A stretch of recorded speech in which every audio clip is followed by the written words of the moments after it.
They were positioning themselves mainly as a singer, but I said, what's key about you is you're a songwriter. It's not the singing, it's the fact you're doing creating really interesting work. And we kind of promoted that in a way, and it's a real challenge because they're Latin American, and everybody the stereotype. We had this conversation. I was in Toronto. I was having breakfast with the artist, and I said, "How'd that gig go?" Because I got them a fairly well paid gig at something, and she said, "Well, you know how it is. They were kind of expecting a salsa band." Hi, I'm Joel. And I'm Andrea. And welcome to the first episode of Life, right? Every week, we share stories about things we all experience, but for whatever reason, we don't really talk about. Things like identity. We all have an identity, or know that we should have something called an identity. I know for myself, I spend a lot of time thinking about how to have one, or how to change it, or whether people like my identity. But I know that I rarely talk to others about identity. Yeah, and I certainly don't really talk to other people about how I perceive their identity. Yeah, and if you do, it's probably not a good thing. Right. Yeah, not so nice. Right? So, first episode. Talking about identity. Let's do this. Life Right is presented without ads thanks to a generous grant from the United Church of Canada. Life Right is also produced out of the offices of Lynn Valley United Church. For more information, please go to lynnvalleychurch.com. My name is Lima Alize, and what do you want me to say? This is Lima. One thing I noticed while we were chatting is that she thought of her identity as something she had to create, and I've always thought of identity as something that you just kind of have. My dad passed away in a car accident, and it was like very sudden. And he left behind my mom and my older sister and myself.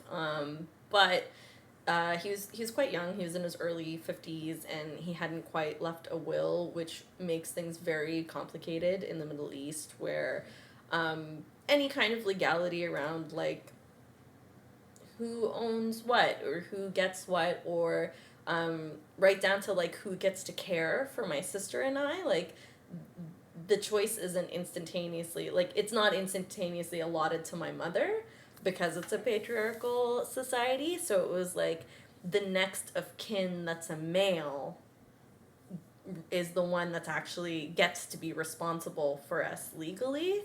And that has all kinds of implications. And my dad's family was really traditional, much more traditional than we were. We were like crazy liberal in their eyes. So yeah, there was like, to put it mildly, a difference in opinion for what would happen to my mother, my sister, and I.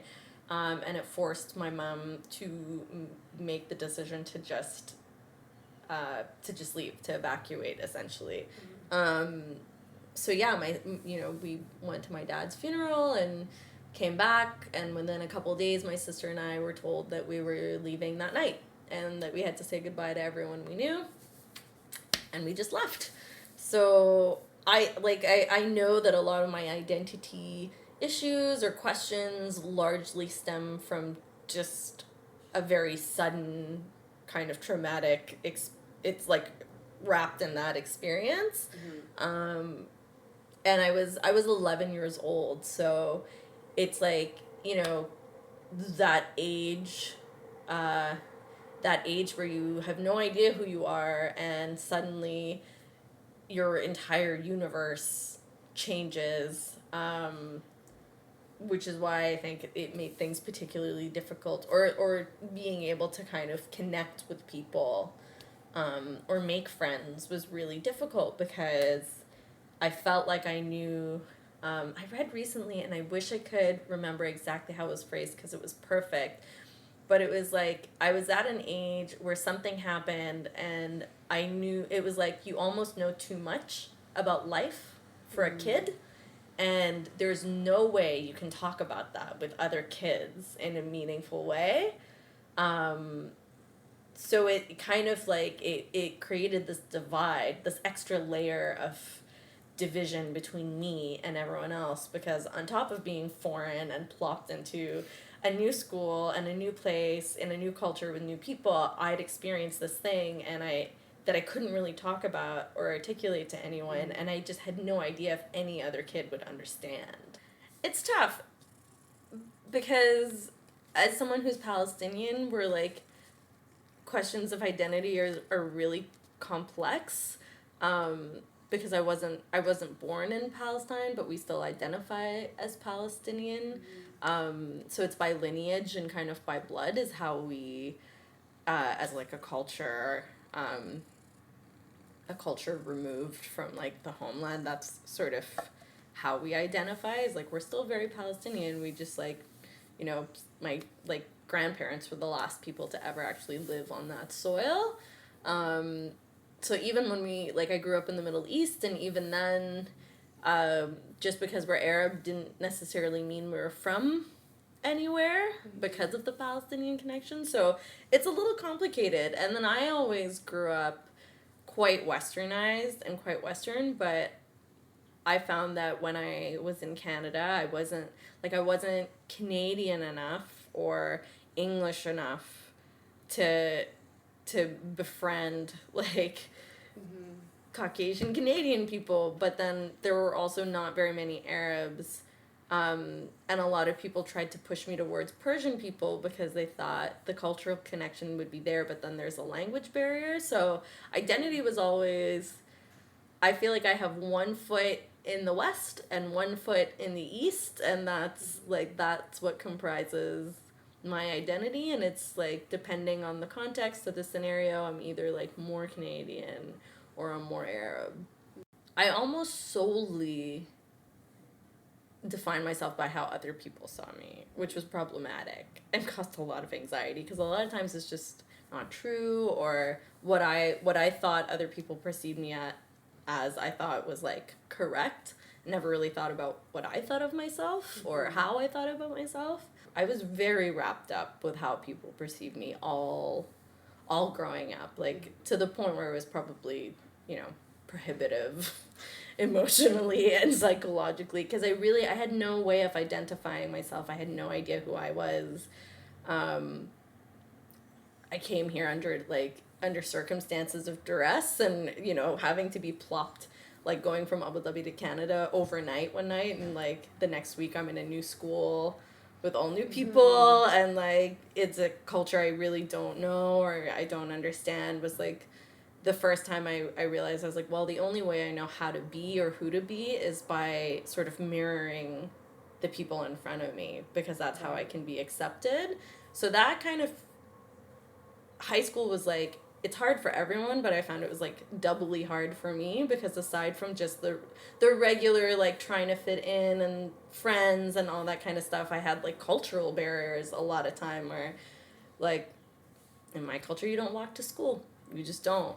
You get driven to school, or you take like a yellow bus to school. There was no such thing as public transit. So people, you know, the kind of most mundane things kids don't really understand, like, well, why does your parent drive you to school every day? And they thought it was like because we were wealthy or whatever, which was totally the opposite. So it was just a lot of like, I don't know who I was, and I tried to seek that in other people.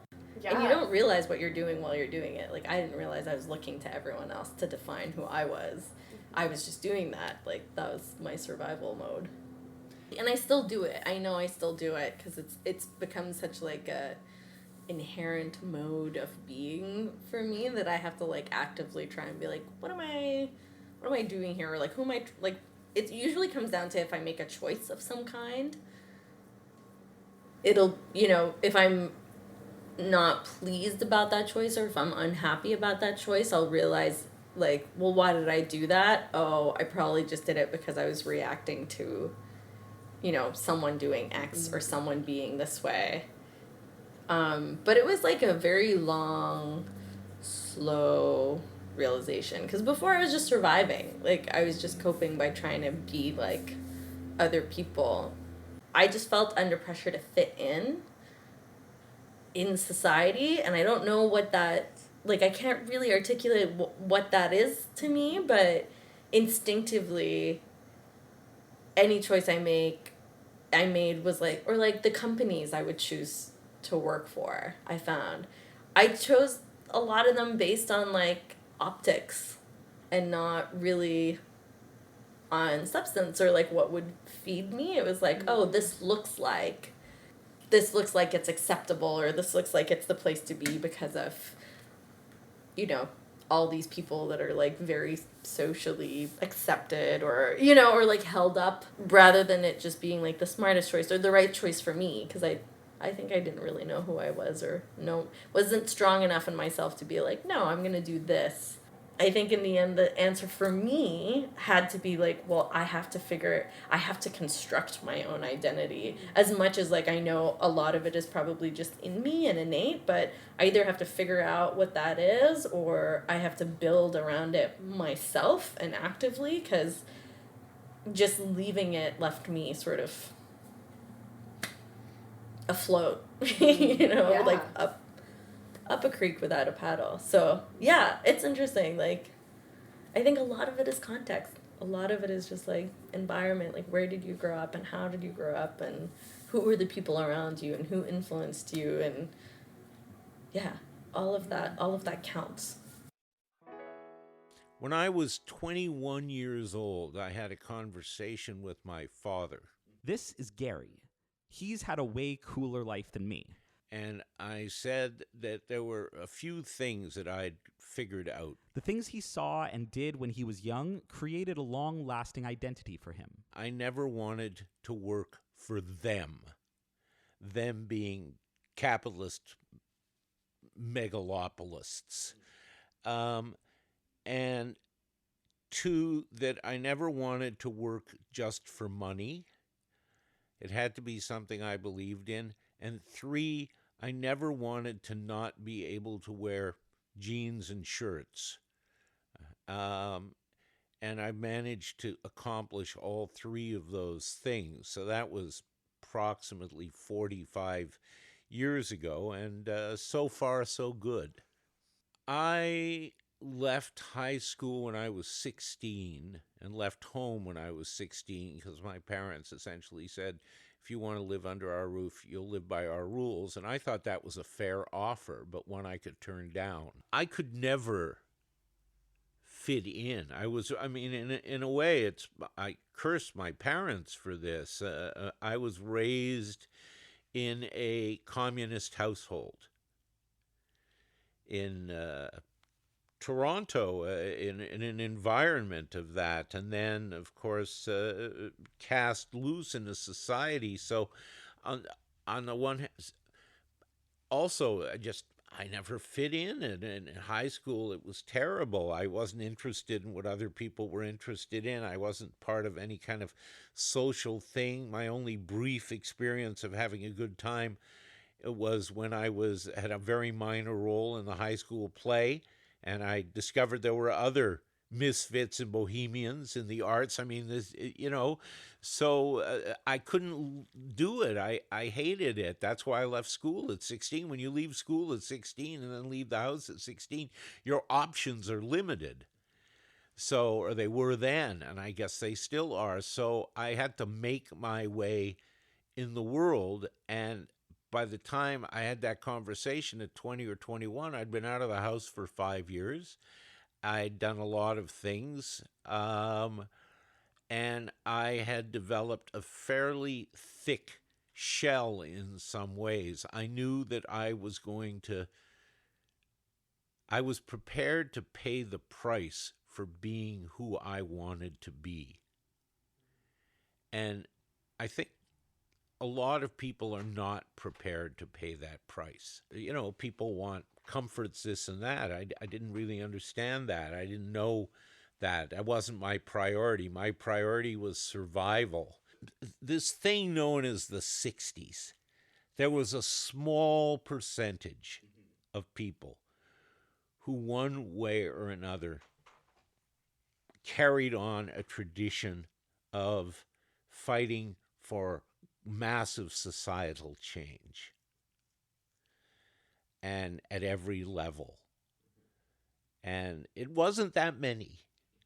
I mean, there's this notion of the 60s and this and that, and it was like everybody. No, no, lots of people went and got their jobs and did what they did, but there were a group of us, a relatively small group, and we inherited, in a sense, the tradition of the anarchists and the communists and the Trotskyists, etc., of we hated the society that we were in and wanted to transform it. And that meant transforming social relations, sexual relations, economic relations, etc. And we were prepared to essentially throw our lives on the table and shoot craps with history in the off chance that we'd walk out winners. And that gave us a certain identity. Hippies, peaceniks, reds, radicals, etc. And it really was that kind of conglomeration. And it was true. I did some prison time. I saw the people who ended up in jail. Lots of Native people who I got to know. Lots of people from poor backgrounds. And what were they in for? They were mainly in for not having the money to have a decent lawyer, or they were in for doing stuff that out of desperation. A guy robbed a bank. Why did he rob a bank? He lost his job. He was down to nothing. They were going to lose the house. Why not rob a bank? I mean, it always reminded me later when I heard that wonderful phrase from the French anarchists, what is a crime of robbing a bank compared to the crime of founding a bank? And you see people like that. It was an education. Then I lived in Chile in a period of pre-revolutionary situation. I saw factories that had been taken over by workers and run by them. I saw collective organization. I was part of it in my apartment building. One of my badges of honor is I was in charge of the chicken ration. When rationing began to come in because of the black market where so much food, we organized the building, and then, I once a week I went and got the chickens from the chicken man in the market for my part of the apartment building. And everybody got their ticket for a chicken. That way the chickens were given, everybody had access to a chicken, as opposed to the chickens being sold on the black market and accumulated by people who would freeze them and then sell them for more money, one thing or another. I was part of a process. I saw people's ability to work collectively, to believe in a greater ideal, and to sacrifice themselves in investing in that. And even though it was a massive defeat with the coup in September of 1973, that experience of living and being part of a process made all those books of Marxist and socialist theory that I'd read real to me. And having seen it and seen that it was possible, I've never forgotten that. So I think I drank the Kool-Aid. And nothing I have seen, having assembled those ideas by the time I was in my mid-20s, nothing I have seen in the 40 years since have convinced me that they were wrong. The problem with those ideas is they're contained in human beings, and human beings are intensely fallible. But the ideas themselves, for me, I haven't seen another set of beliefs that are in any way, shape, or form convincing. I certainly don't believe in, in what? Harper? Trudeau? Mulcair? No, no, no. These people don't speak to me. So that was a question of identity. Yeah, I was. My identity was that I was against. I was against everything I saw around me, and I remain against everything I see around me. The dominant ideas of the world that I live in are abhorrent to me. I was having a conversation a couple of weeks ago with one of my oldest friends in the world. She lives in Toronto. We were street kids together. She became a United Church minister, and then she got into politics and is a member of the provincial parliament in Ontario. We've known each other a long time, 50 years, and we both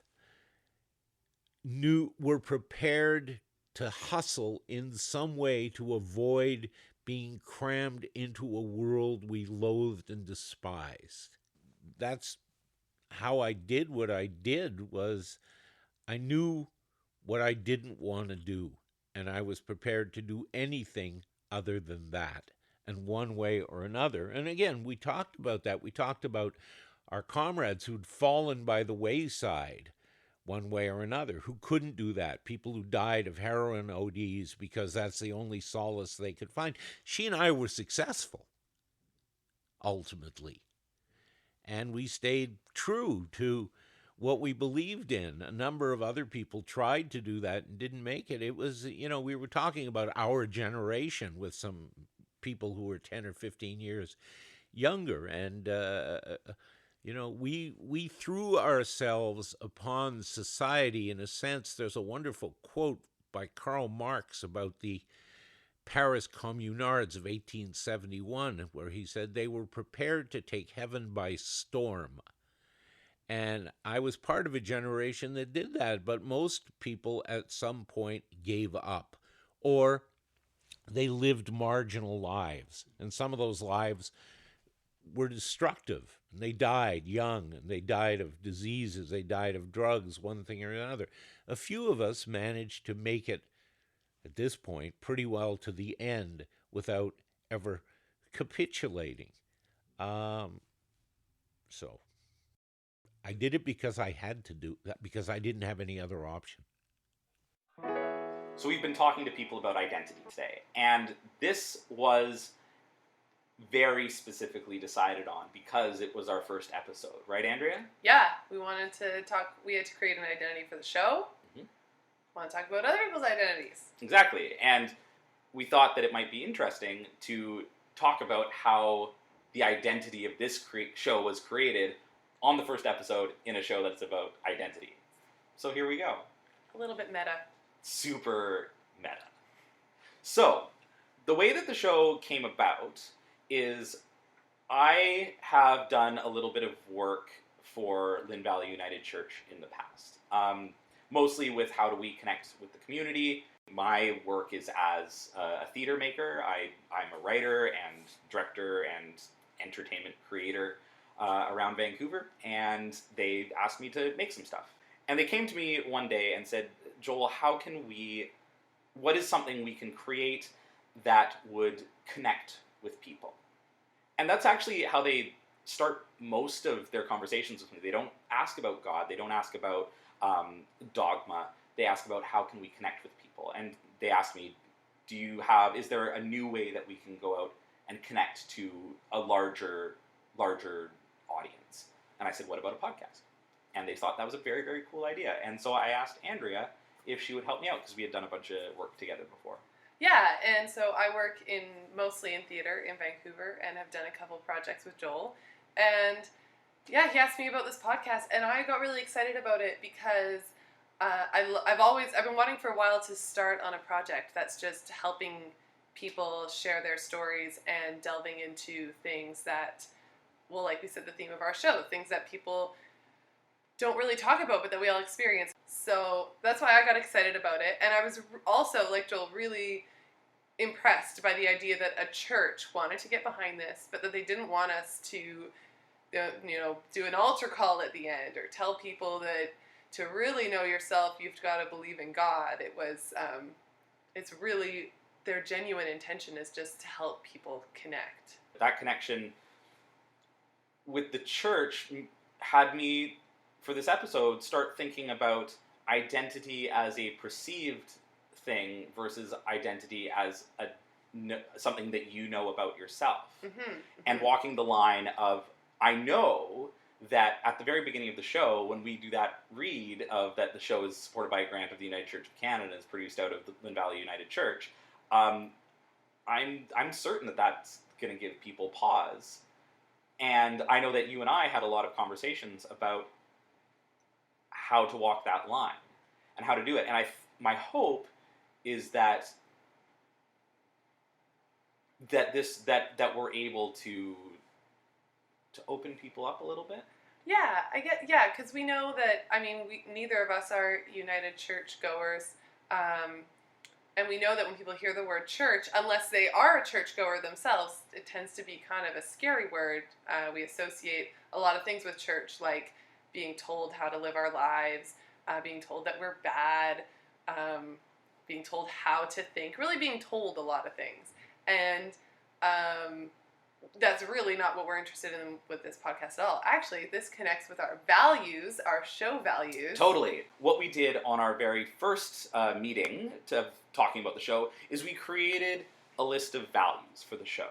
And what our hope was through these values, we would be able to steer ourselves. So anytime we came up against a disagreement about content, anytime we came across a decision that was to be made about what kind of episodes to do or what kind of content to present, we could bring ourselves back to these values and use these as a North Star, if you will, of how we want this show to look. Joel and I aren't really interested in just hearing one person tell us how life should be. So we really wanted to have the value of dialogue, that we're always getting multiple voices, and from that also multiple points of view. So diversity in trying to interview lots of different kinds of people from lots of different backgrounds, and just hearing people talk about their own stories, their own experiences. So that the next value was to focus on learned and felt experiences. So instead of just talking about events and what happened, or a philosophy of how people might think, it's really more about each individual whose story we get to tell, what they personally felt and experienced. How about the title of the show? So we were down to Life Right or Intangible. At the time, I was gunning more for intangible, but now it sounds weird. Well, the problem with intangible is that it's super intangible. Intangible, it doesn't describe what the show is. I'm still not certain that that's a problem or not for a title of a show. Mm-hmm. But at the end of the day, we have to pick a title. We do have to pick a title. And I was a little worried, to be honest, that with Life Right, it might be a little kitschy. Like, Life Right? Yep. Oh, yuck. But I don't think that's how it comes off. And yeah, people I talked to as well, they kind of... It's something that we wound up saying a lot. We'd be talking about something for the show and some issue, say identity things, and then there'd be a pause, and I was just like, yeah, life, right? So in the interest of community and sharing multiple points of view, we're up on the social media and the internets. So our website is liferightpodcast.com, and there's basic info, a little bit about me and Joel, and show notes will be up there every week, as well as links to where you can go to download stuff. Or you can find us on Facebook, also Life Right Podcast.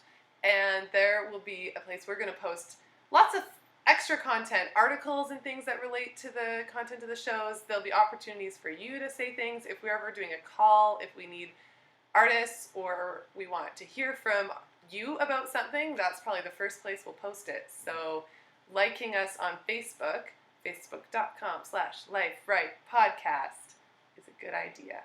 Also, what we will do is every week we're going to have an artist present a piece, a short audio piece about the topic of that week. And I'm really excited to use this as a medium to help people discover other artists.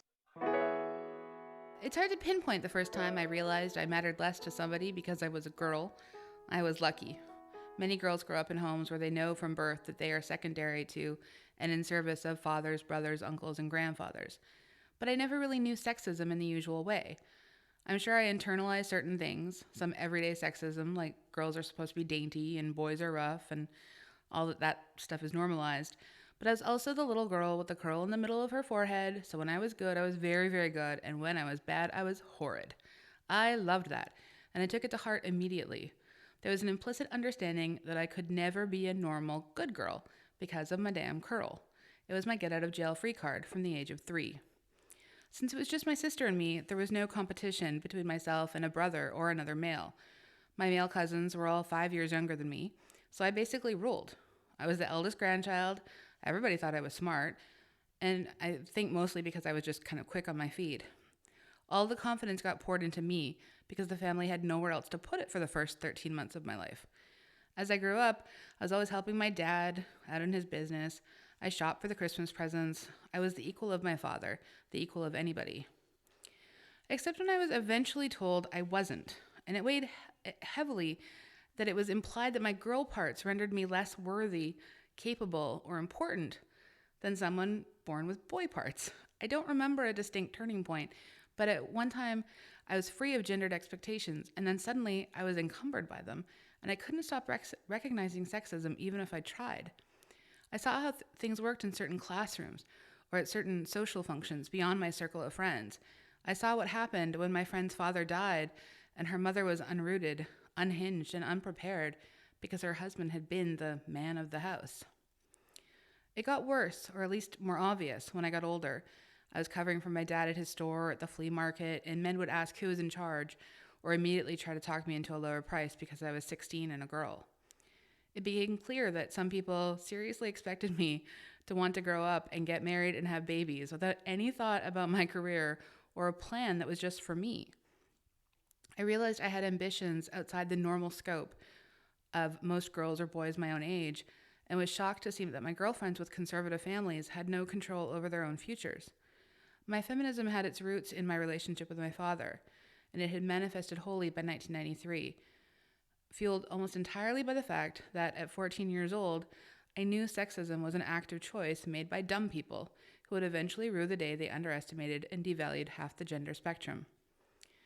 As much as my father and grandmother deserve lots of credit for instilling in me a belief in my own worth, it was a strange assortment of male teachers in my high school years and one woman student instructor who reaffirmed this idea on a daily basis.